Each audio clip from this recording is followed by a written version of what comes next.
और भारत चौथा यान को चांद के सतह के ऊपर सक्सेसफुली लैंड करा दिया है। अब यहाँ पर बहुत लोगों के मन में सवाल है कि इसका लाइफ कितना है, यानी ये जो पूरा मिशन है इसकी लाइफ कितने डेज तक है। तो एक्चुअली में चंद्रयान का लाइफ सिर्फ 15 दिनों के लिए है, क्योंकि वहाँ पर ऑलमोस्ट 14-15 दिनों का दिन होता है, यानी धूप रहता है, और बाकी से 14-15 दिन रात रहता है। तो जैसे सनराइज हुआ वैसे ये लैंड किया, यानी अब 14 दिनों तक प्रज्ञान, तो इनको वही धूप से पावर मिलेगी, और धूप बहुत जरूरी है इनके ऑपरेशन के लिए। लेकिन जब 14 दिन खत्म होगा तब धूप चला जाएगा, तब इसका जो इलेक्ट्रॉनिक्स है वो काम करना बंद कर देगा, यानी जो मैक्सिमम डेटा है वो 14 दिनों तक आ चुकी होगी। उसके बाद वो सिंपली वहीं पर निष्क्रिय हो जाएगा, सारे इलेक्ट्रॉनिक पार्ट्स बंद हो जाएंगे। और इसरो के वैज्ञानिक ये कह रहे हैं कि हम होप करते हैं कि वो 14 दिनों के बाद भी कुछ दिन चले, लेकिन ये होप वर्ड यूज किया गया है, यानी इसके लिए कोई सटीक टेक्नोलॉजी नहीं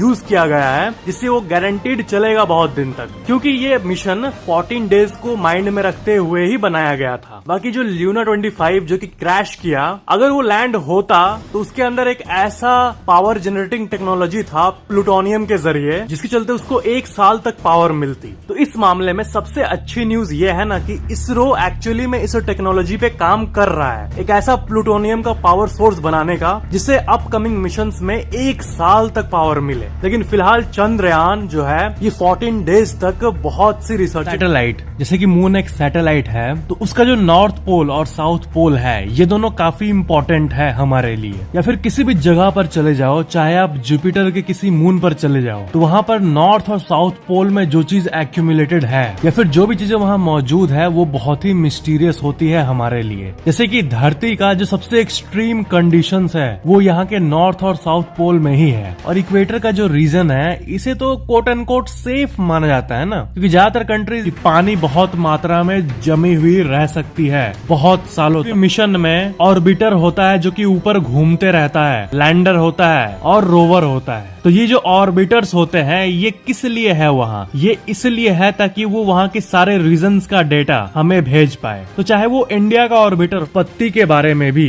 बहुत जानकारी हमें मिलेगी। ऐसी और भी कई कैलकुलेशंस की गई है जिससे ये पता चला, या फिर उसका बॉडी या फिर उसके चक्के, ये सब आप चलाने के लिए बिल्ड किया जाए तो सोचो किस तरह का डिटेलिंग का इस्तेमाल किया जाता आता ही नहीं है। और इधर मैं कह रहा हूँ कि रोवर को पावर पाने के लिए सनलाइट की साउथ पोल एकदम नियर टू साउथ पोल जहाँ पर लाइट पहुँचेगी, यानी पॉल्यूशन, जो कि बहुत बड़ी बात है। और इसलिए वैज्ञानिकों के लिए चांद पर मौजूद ये अपोलो मिशन हुआ था, उसमें चांद पे सिल्वर भी बहुत मात्रा में मिला था, और साइड होता है जो इस लैंडिंग में। तो इससे ये पता चलता है कि अपोलो मिशन में कितना ज्यादा रिस्क होता होगा। तो चांद के जाने की बात हो तो वो कितना ज्यादा रिस्की होगा सोचो। अच्छा मान लो एक क्वेश्चन है।